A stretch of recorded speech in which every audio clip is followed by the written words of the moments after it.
She thought she was the only one keeping count. Something had been taking hogs from my traps. At first I thought it was an animal. I couldn't have been more wrong. I've spent 11 years running feral hog control for this district. I've looked at more animal remains than I care to count. Scavenged, buried, burned, hauled off in the bed of my truck to a rendering facility 2 counties over. I know what a clean kill site looks like. I know what a bear does to a carcass, what coyotes leave, what the buzzards get to by noon. None of that explains what I found next.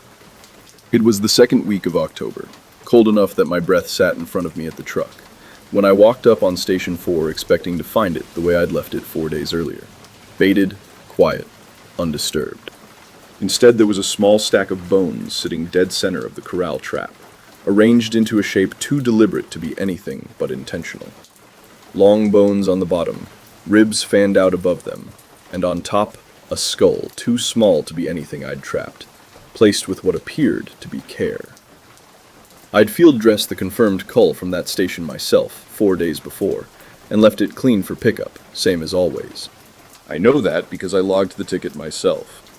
I run 6 stations across the southern end of the district, corral traps mostly, saloon door gates that swing one way, baited with corn and left to run open for a week or 2 before I trigger them, so a whole sounder learns to trust the corn instead of just the one brave hog that finds it first. It's slow work. It's supposed to be slow work. Feral swine root up a wetland faster than anything else on the mountain. The state doesn't pay me to catch one hog at a time. They pay me to catch the group. I've got a collared sow 2 watersheds over that I use to find new sounders when they move. Everyone in the business calls that a Judas pig. I never liked the name. I never stopped using it either. I know this work. I know what belongs on a hog station and what doesn't. That's why the shape in that trap registered as wrong before I'd even finished counting the ribs. I photographed it, same as I'd photograph anything unusual for the log, and moved on to Station 5. I told myself a coyote had dragged something in from somewhere else, that I was reading intention into an accident. I've been doing this long enough to know that's usually the answer. It usually is a coyote, or a bear that's found an easy meal and gotten possessive about defending the spot. I wrote coyote activity in the margin of my log and went on with my week. 4 days later, Station 2. Same layout, different bones. These didn't scan as hog at all. Too long in the leg, wrong curve to the ribs. I stood there longer than I should have, trying to place them against anything I'd trapped or seen dead on this mountain. Coming up empty. No drag marks leading in, no drag marks leading out. Just the stack of bones, sitting in the dead center of the trap like it had grown there.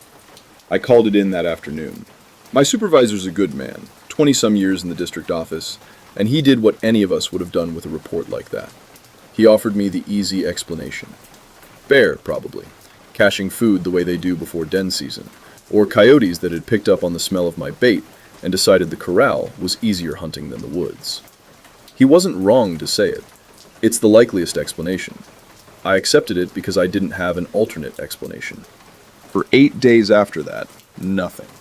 I checked my stations, logged my counts, drove the loop road at the same hour every morning with the windows down so I'd hear if anything was moving in the brush. Nothing moved.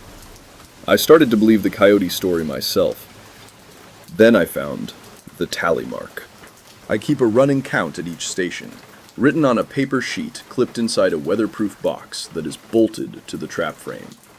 I put 1 line per confirmed cull, with my initials beside each one. It's a habit from before GPS units were reliable out here, and it's one I've never broken. Paper doesn't need batteries. It doesn't lie about what day it says it is. Station 3's sheet had 11 lines on it that morning. I had logged 10. The 11th wasn't really in my handwriting at all. It was trying to be. Letters shaped like something that had watched me write 100 times and never once held a pen itself. Strokes gone back over 2 and 3 times where mine go down clean in 1. The hook at the end of the initial worked and reworked until it had nearly torn through the paper, like whatever made it understood a hook was supposed to be there and didn't know why. Dated 2 days prior for a station I hadn't visited that day at all. I stood there a long time with that sheet in my hand. That same afternoon, the trap at Station 1 was sprung and empty. Not broken into, sprung clean, gate down, exactly the way it's supposed to work when a hog trips the trigger. But there was no hog inside, no hog dead nearby. The gate hadn't been touched, still latched the way I'd set it, nothing forced, nothing chewed through. The ground told a story I didn't like. Drag marks, faint, starting on the outside of the back panel, 6 feet of welded stock fence a hog has no way of clearing on its own, and leading not toward the tree line the way anything running from a trap would go, but along the old boundary fence toward the corner post where the National Forest ends and the Whitaker parcel starts. Private land. An inn holding the Forest Service never bought out when they drew this section. My authority stops at that post. I followed the drag marks past it anyway, boots catching on blackberry cane, my hand resting on my holster. I didn't radio it in. I didn't mark a waypoint. The light was already going by the time I came up on it. Sunken foundation stones, a chimney base standing alone, what was left of a homestead that had come down generations back. That flat gray light you get right before true dusk, where color starts leaving the woods before the sun's actually gone. And there was something crouched at the edge of the foundation stones, low over something on the ground, moving with the kind of economy you only see in a body that's done a task 1,000 times before. I stopped walking. I didn't decide to stop. My legs stopped. It wasn't fast, whatever it was doing. It was careful, unhurried, the way I am unhurried when I'm field dressing something I respect enough to do right. And then it went still, all at once, the way a deer goes still, not frozen from surprise, but a stillness with intention behind it, a stillness that meant it had heard me before I'd made a sound worth hearing.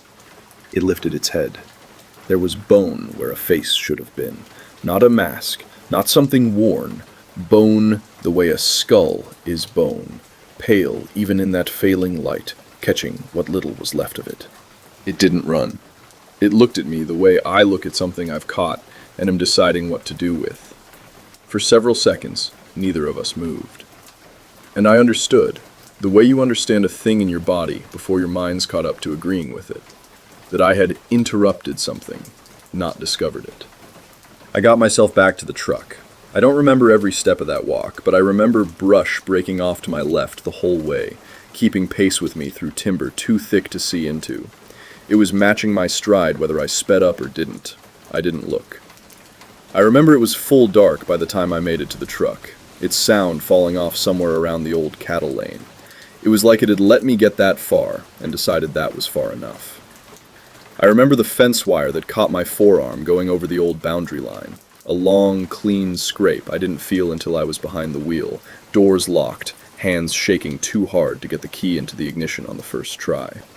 Standard protocol, when I confirm a cull at a station, is to field dress it clean and leave the carcass at the site overnight for pickup. A contracted service collects them for disposal, usually within a day or two, sometimes longer if the schedule's backed up. I have done this correctly, by the book, at every station in this district for 11 years. And it occurred to me, somewhere around mile 3 with my hands still not steady on the wheel, that every carcass I have ever left clean, dressed, and waiting at a station has stayed exactly that, however long it took the truck to come collect it. I had been doing the work. I had just never once considered that something might be drawn in as well. That first week home, I posted what I'd found to a wildlife control forum I've used for years. Professionals, mostly. Trappers and USDA contractors comparing notes on nuisance calls. No names, no station numbers, just the layout of the bones and a description of what I'd seen at the homestead. I expected somebody to tell me black bear. I expected somebody else to tell me I needed more sleep. Instead, 3 separate replies used the same 2 words before I'd typed them myself. Raw head. One linked me to what I'd have called nonsense a month earlier. Raw head and bloody bones. An old boogeyman out of these mountains and the Ozarks both. It was tied to butchering, always about somebody who didn't dress an animal right, or didn't leave behind what they owed. Another account, old enough and specific enough that I believed it more than I wanted to, told me the stacking wasn't a threat. It was a receipt. Somebody, sometime, had decided my station owed something, and the debt hadn't been paid off in full. I'd been leaving the tab open long enough for it to start collecting on its own. Nobody in that thread could tell me how to close it out. A few said not to bother trying. I backed all the way to the truck that first night back without turning around, the way you're trained to retreat from anything that might charge. Face it, give ground, don't offer your back. Whatever was pacing me in the brush never crossed the cattle lane. I don't know if that means it couldn't or didn't want to. I sat in the cab a long while before I trusted myself to drive. Long enough that when I finally reached for the glove box, habit, reaching for the spare pen I keep there to jot mileage before I forget it, I found the duplicate tally sheet I keep folded in there. The copy that exists nowhere but that truck, in nobody's hand but mine. There was a new line on it, dated that day, initialed with the hook. I hadn't written it. We aren't always at the top of the food chain out here, whatever people like to believe. Rangers get taught rules for that. Don't keep food in your tent in bear country. Hang it high. Keep a clean sight. Rules for the predators we already know about. This is my account of the summer I found out there are predators we don't have rules for yet, and what draws them in. Somebody flagged me down at 2 a.m, standing barefoot in the middle of the loop road, and he didn't move until my truck stopped. He told me something had been crouched at the foot of his daughter's tent, low to the ground, watching the two of them sleep through the mesh, and that its eyes had caught what dim light there was and thrown it back pale and green, the way an animal's will. It hadn't run when he sat up. It had simply stopped being there the instant the bathhouse porch light down the row flickered on, the way it does sometimes when the transformer hiccups. He wasn't hysterical about it. He described it the way you'd describe a car accident to an insurance adjuster. Flat, specific, embarrassed by his own precision. The eye shine, he said, more than once, like that was the detail he couldn't get past. There'd been a sound, too, he thought, low and clicking, like something running its tongue over its teeth, though he wasn't as sure of that part.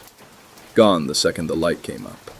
I've hosted this campground 8 seasons now, 4 of them as the only ranger on the overnight rotation, and in that time I've walked people through bear encounters, medical calls, 2 drownings I don't talk about, and more drunk and disorderly than I could count on both hands. I know what fear sounds like when it's inventing itself, and I know what it sounds like when it isn't. This wasn't invented. I checked his family's site myself. Nothing in the grass, no tracks in the dew, 10-zipper still done up from the inside the way you'd expect if nothing had actually gotten close. I logged it as probable wildlife, because that's what the paperwork calls for when there's no evidence and a reasonable person needs a category to put a scare into. I might have left it there if it had been the only report. It wasn't. 2 more came in before sunrise, from opposite ends of the loop, from people who hadn't spoken to each other and had no way of comparing notes. A man camping alone near the far bend woke to find the side of his tent slid open in one clean line at about knee height, and something crouched right there at the foot of his sleeping bag. He said his hand found his phone before his brain caught up with what he was looking at, and the screen lighting up was enough. Its eyes caught the glow and threw it straight back, and it didn't run. It held there and looked at him, he said, for longer than made any sense, before it turned and let itself out through the tent's actual zippered door instead of the slit it had already cut.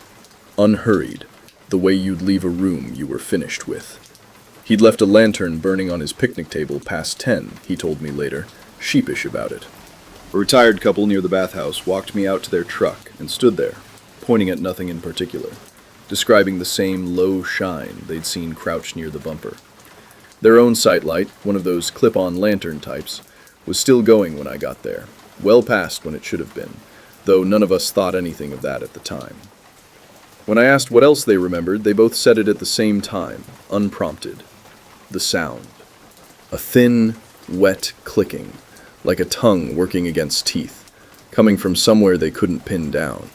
3 separate parties, no contact with each other, landing on the same, specific, unusual pair of details to describe the same thing.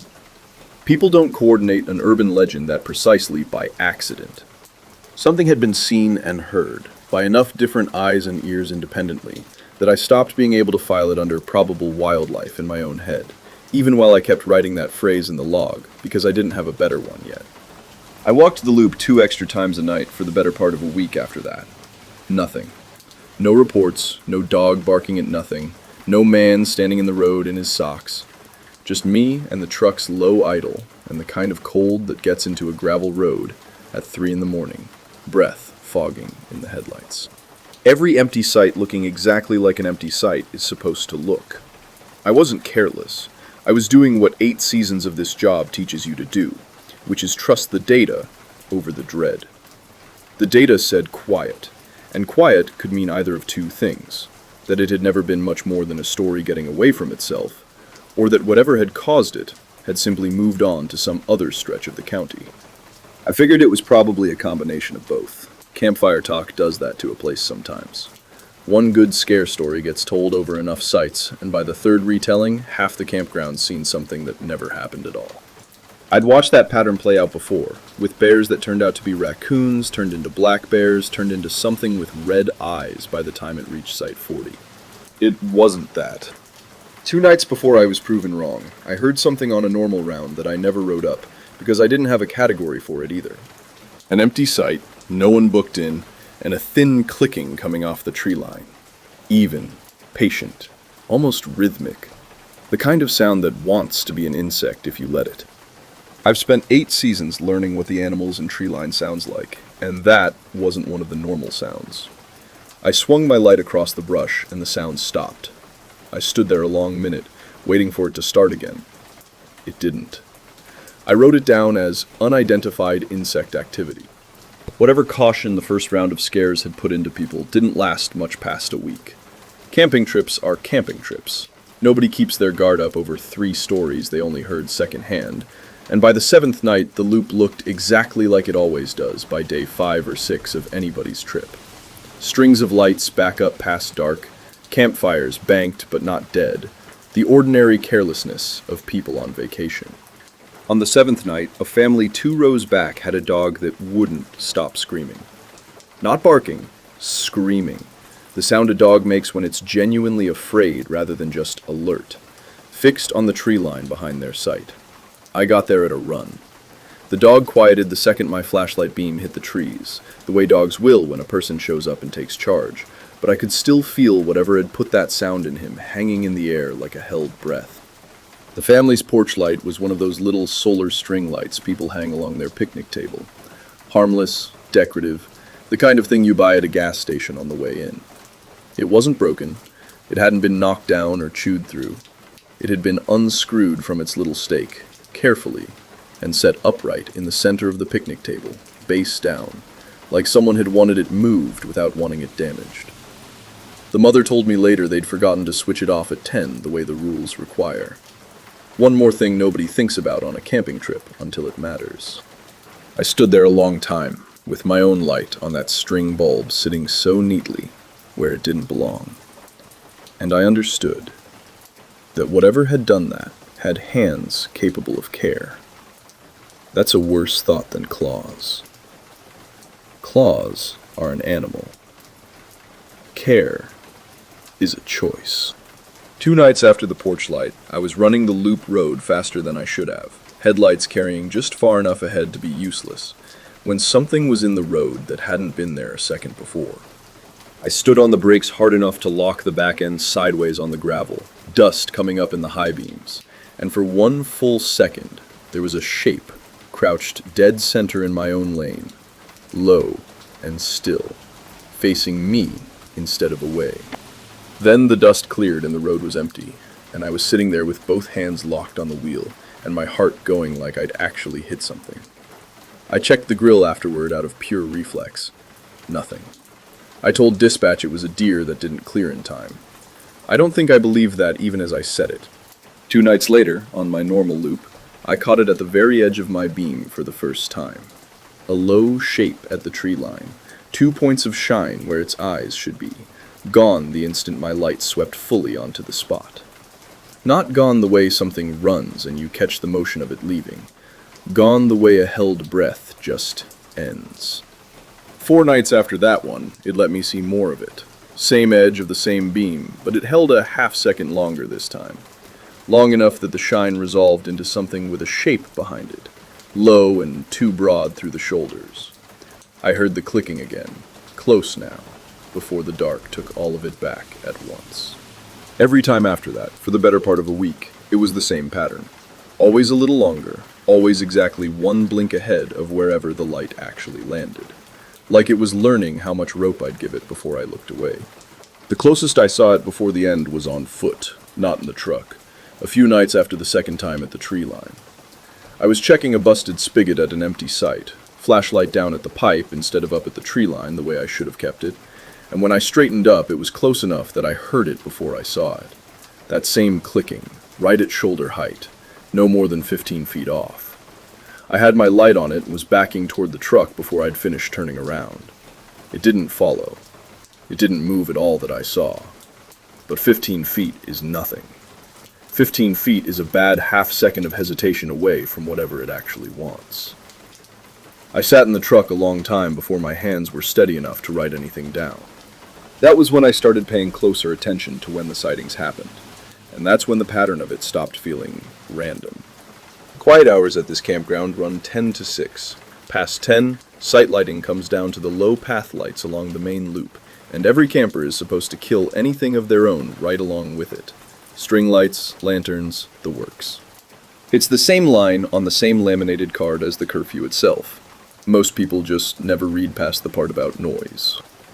I don't run a spotlight patrol past that hour because half my job at night is not waking people up who are trying to sleep. That cutoff is posted at the entrance station, printed in the site map every camper gets handed at check-in, repeated in the little laminated card zip-tied to every picnic table.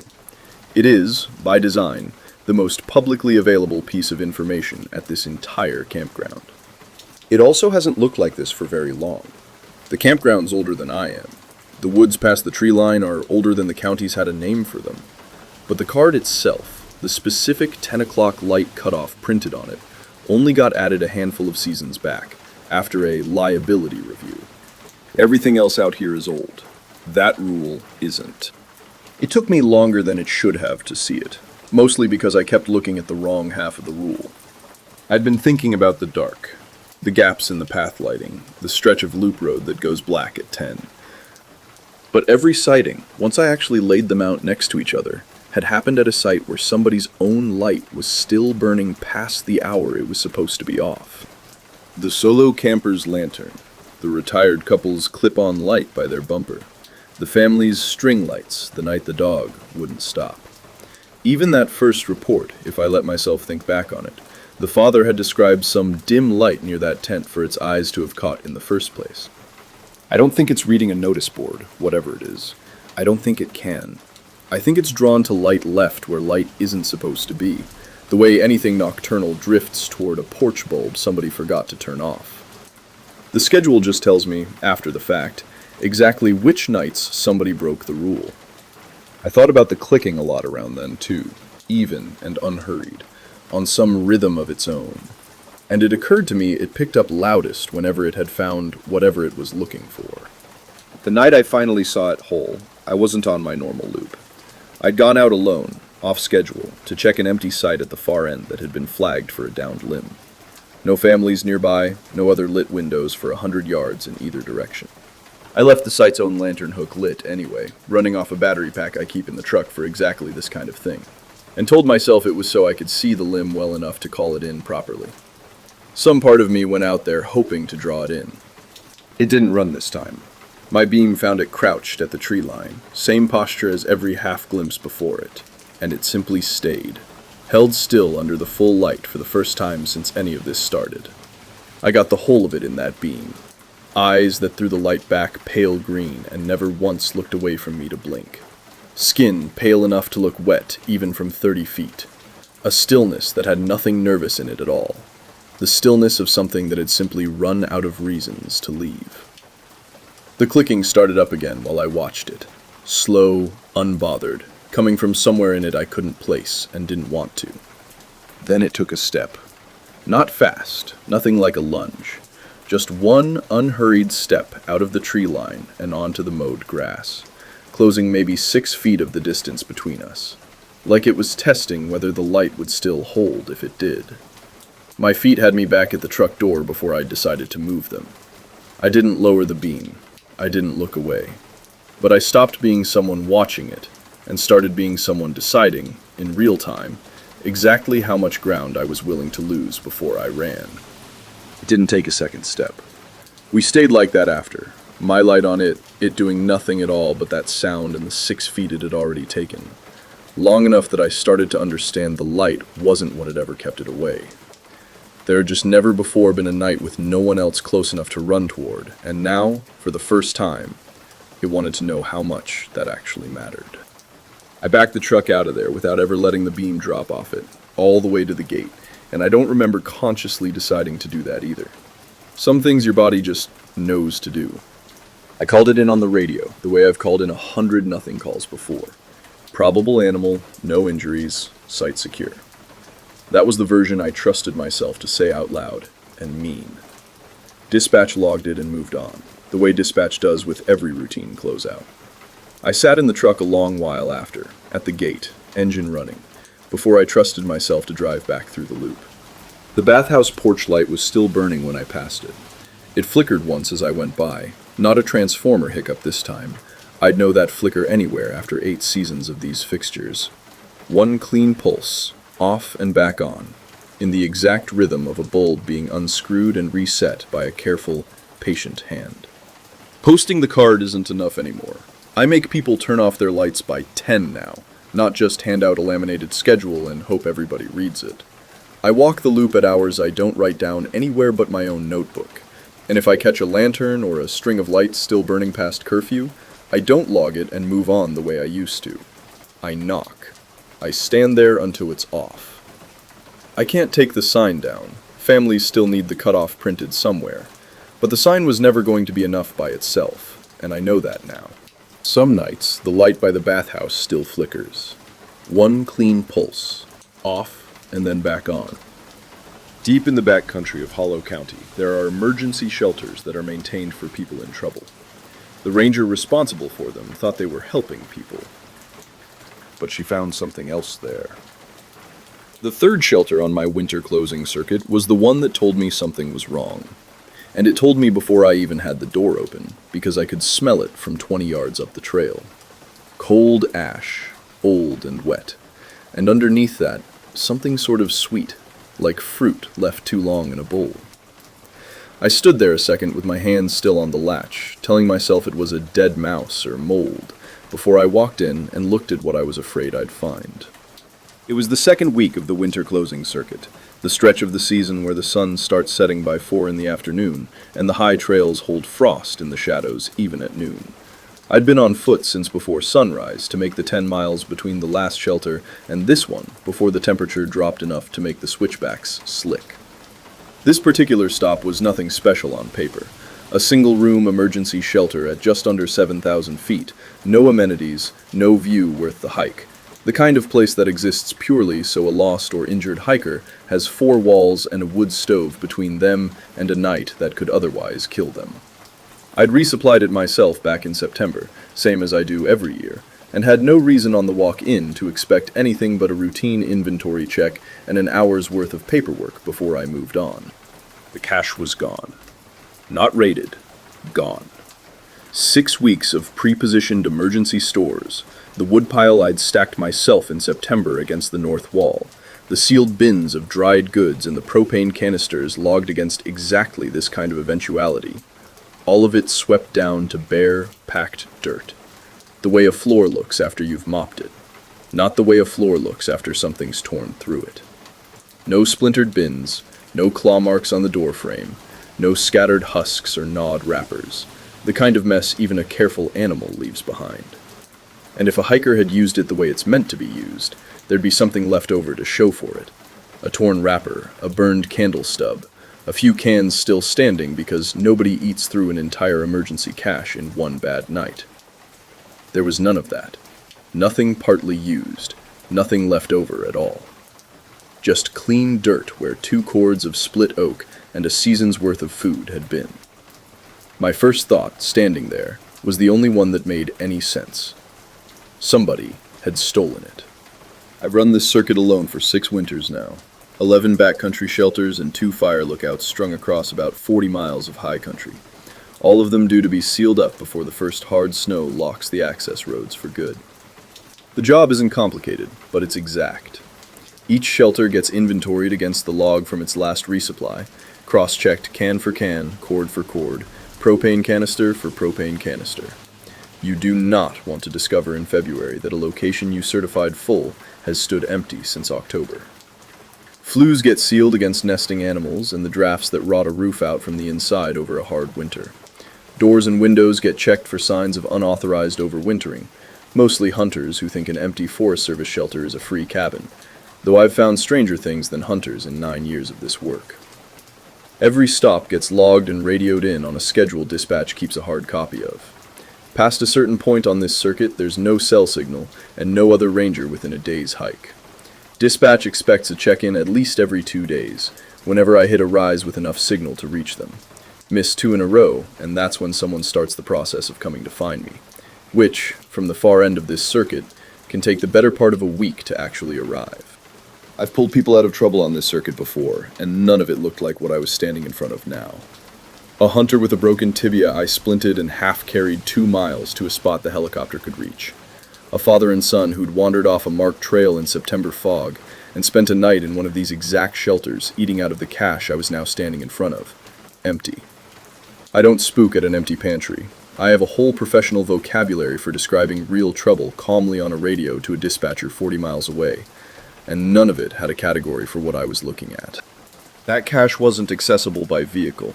It wasn't a spot bears den near, not at that elevation, not that late in the season, and I'd have found sign of a den if it were.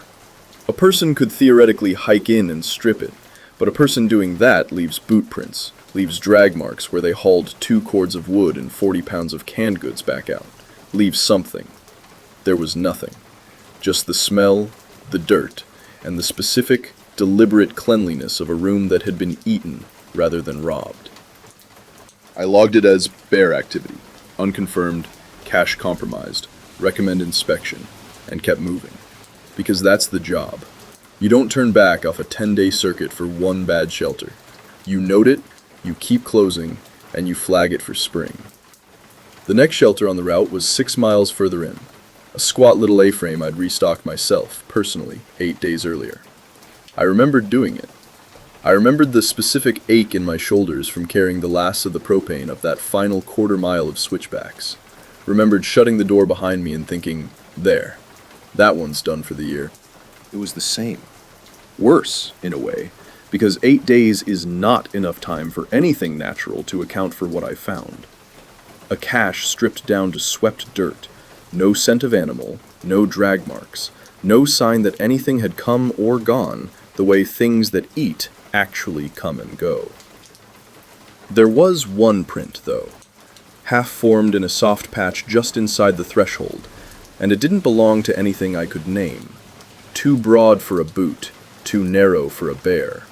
A set of toe marks that didn't line up with any animal I'd ever tracked, and didn't sit right on a human foot either, like whatever made it was still deciding on the shape.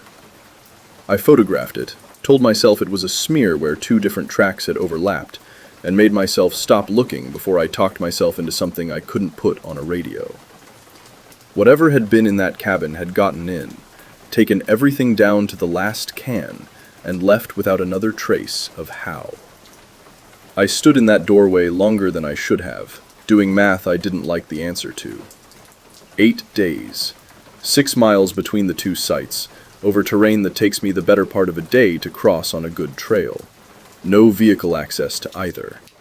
No way a person, or a bear, or anything I had a name for, covered that ground that fast, carrying that weight, and left behind exactly one print that belonged to neither. It wasn't only the food either, though the food was the part I could quantify. The first aid kit was gone from its wall mount. So was the hand axe that's supposed to hang by the stove. The box of strike-anywhere matches I'd restocked myself was missing too.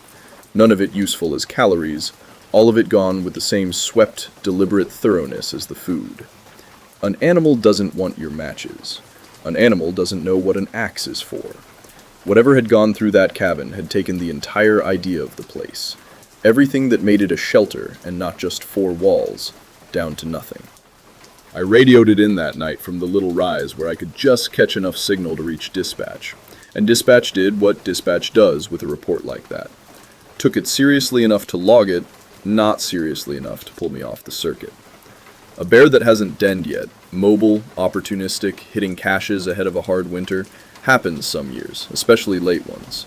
And my supervisor floated exactly that on the radio, not unkindly, just practically.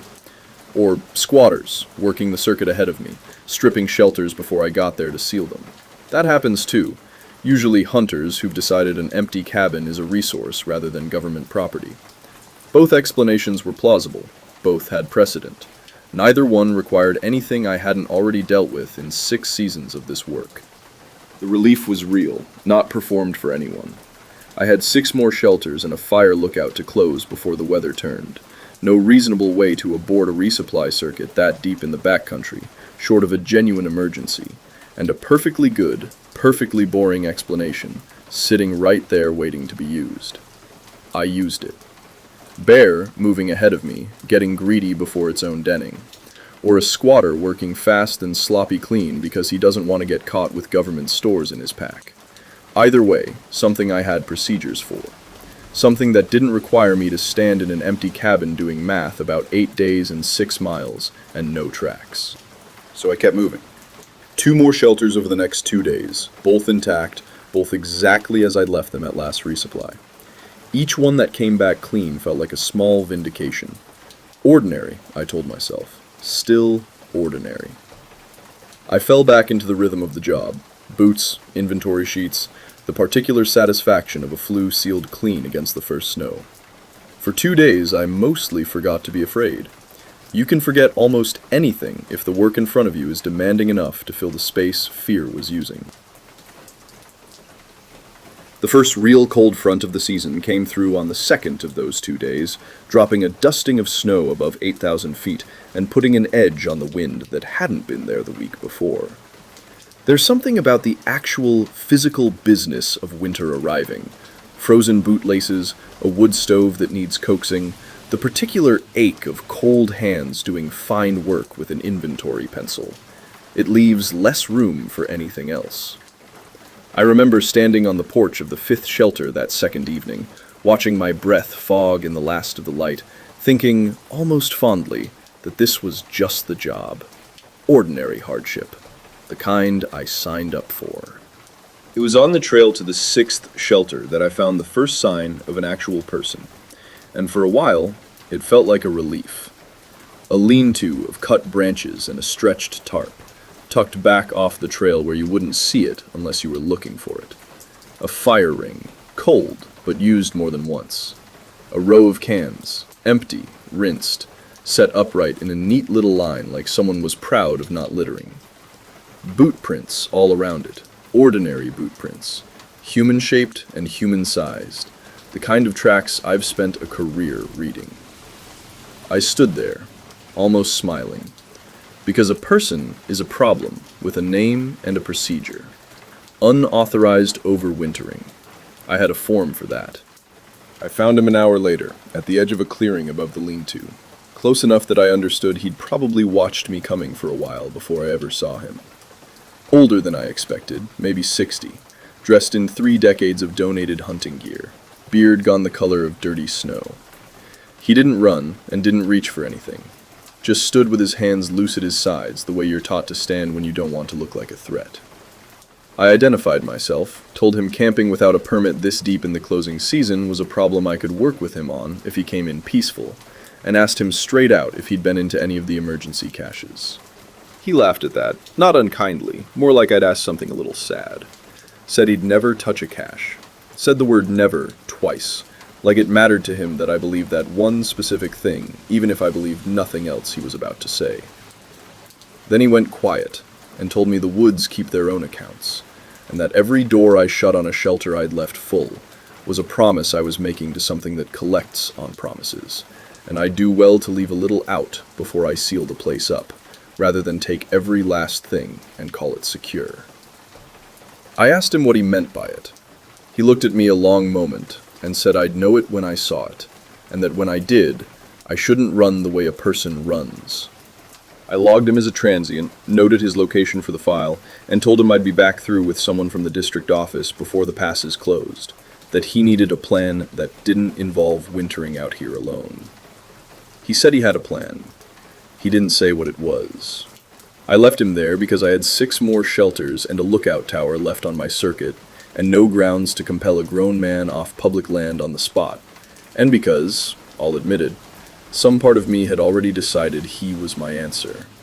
A hungry, half-feral old man stripping caches he swore up and down he'd never touched, spinning a story about the woods and their accounts to cover for it. It fit well enough that I let myself feel something close to safe again for the first time in 4 days. The last 3 miles to that shelter were the longest 3 miles I've walked on this circuit in 6 years. Even though the trail itself is easy, a gentle grade through open timber I could ordinarily cover without thinking about my feet at all. I thought about every step of it that afternoon. The wind had picked up with the cold front, enough to keep the trees moving in a way that made every shift of light look, for a fraction of a second, like something crouched and then wasn't. By the time the shelter's roofline came into view through the trees, the light had gone that particular flat gray it goes right before full dark. The kind of light that makes it hard to trust your own eyes about anything more than 50 feet away. And I remember consciously deciding not to hurry, because hurrying felt like exactly the wrong thing to do. Part of me was almost hoping I'd cross the old man's path again before I got there. A familiar kind of trouble felt better than the alternative I hadn't let myself name yet. I reached that shelter at dusk, later than I'd planned. The door was standing open. Not broken, not forced, just open. The way you'd leave it if you'd walked in and hadn't bothered to close it behind you. Someone was standing just inside it, in the deepening dark of the doorway, with their back to the trail. And for one clean, relieved second, I thought, there he is, caught in the act, exactly the way I'd half hoped I would be. Told him to turn around, slow, hands where I could see them, the same flat voice I use on anyone I catch somewhere they shouldn't be. I even took a step toward the doorway, already composing the radio call that would close this whole thing out clean. Transient apprehended, caches accounted for, situation resolved. It turned at the sound of my voice, slow and even, like something on a track. Nobody startled by a ranger's voice turns like that. It was thin. Not thin the way a starved old man living rough is thin, but thin the way a thing looks when it was built for a different set of proportions and had to make do with these. Too tall for the door frame, shoulders narrow in a way that made the rest of it look stretched rather than starved. This was not the man from the clearing. This had never been the man from the clearing. It came off that threshold fast, faster than anything that shape should have been able to move.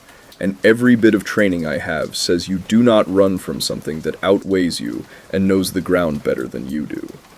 And every bit of training I have was wrong for those next 20 seconds, because I ran anyway. I went backward off the porch, and then I was just running, downhill, off the trail, branches taking skin off my forearms, and I could hear it behind me, close. A heavy, uneven crash through brush that shouldn't have been able to keep pace with anything on 2 legs. Then, between one stride and the next, it wasn't behind me anymore.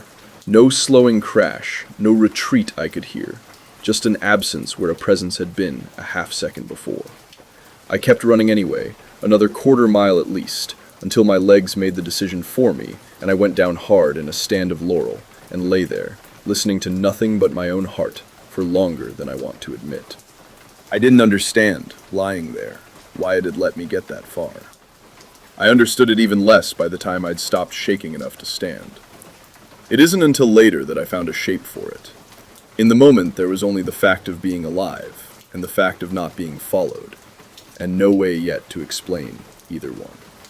I didn't go back for my pack, dropped somewhere in the first 30 yards of running, until daylight.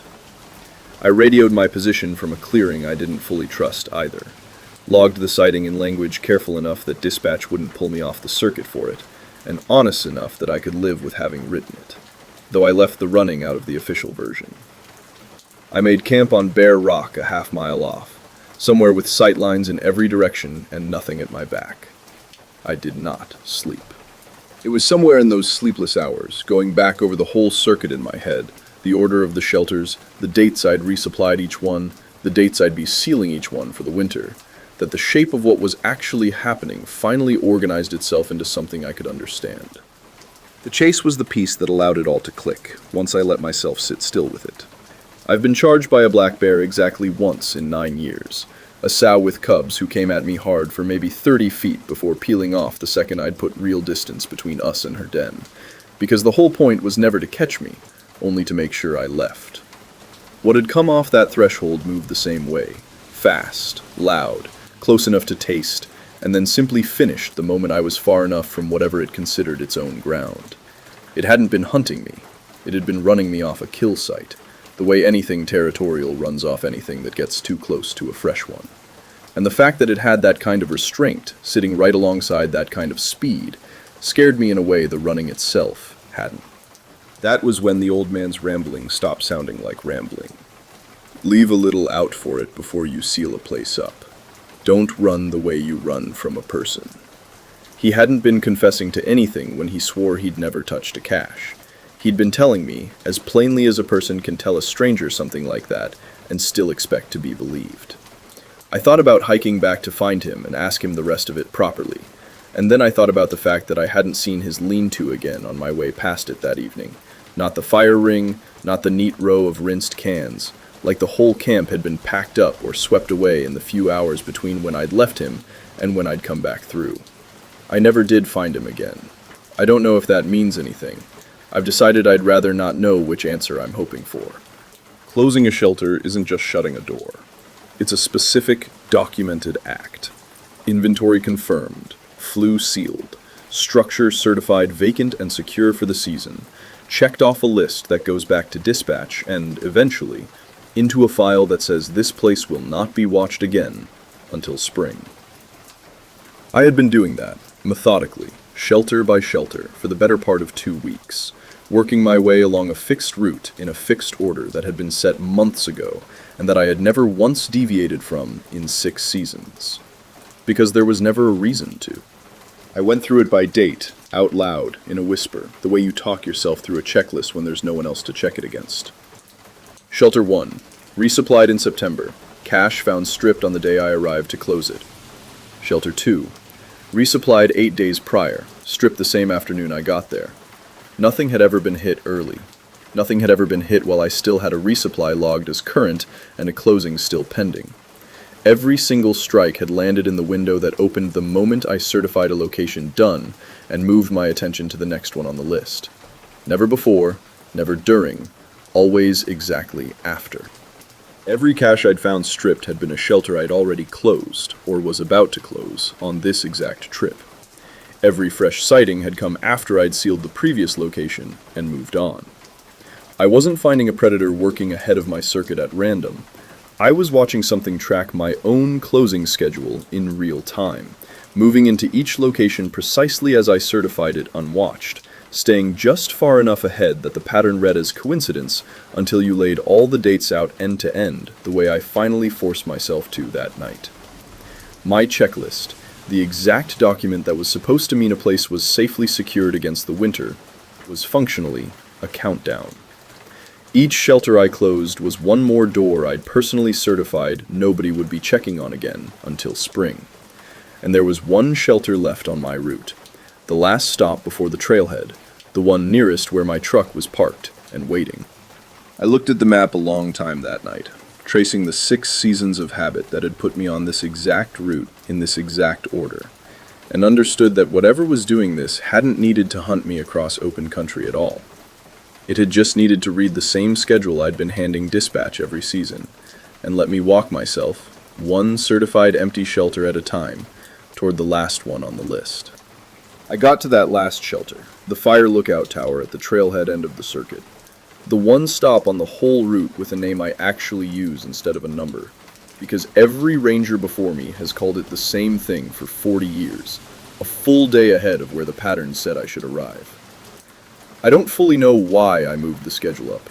Some instinct that said, closing early, out of order, breaking my own routine for the first time in 6 seasons, was the only card I had left to play.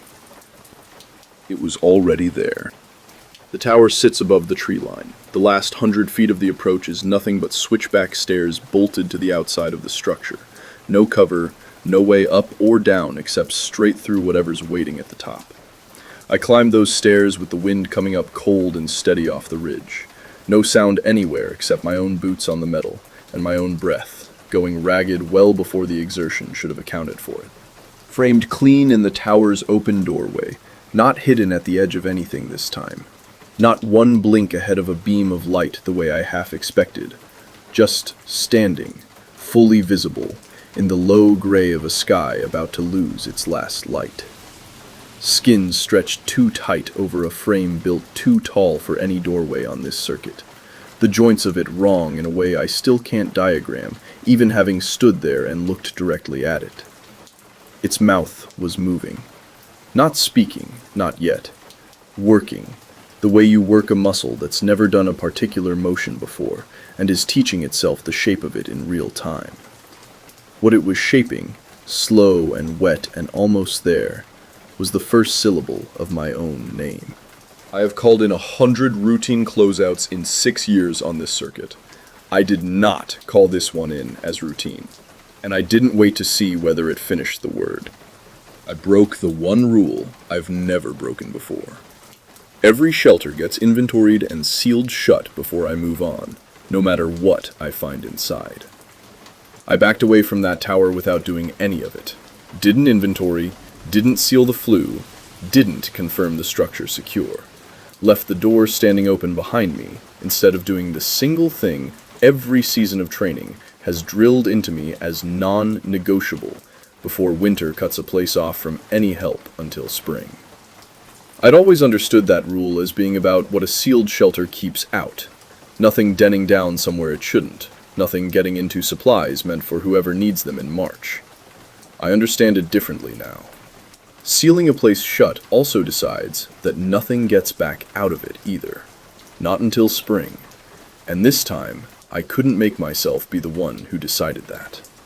I radioed dispatch the closeout on that last shelter the same flat procedural way I've radioed every closeout before it. Structure inspected, certified vacant, secure for the season. It was the version of the truth I trusted myself to say out loud without my voice doing something I'd have to explain afterward. It isn't true. I know it isn't true.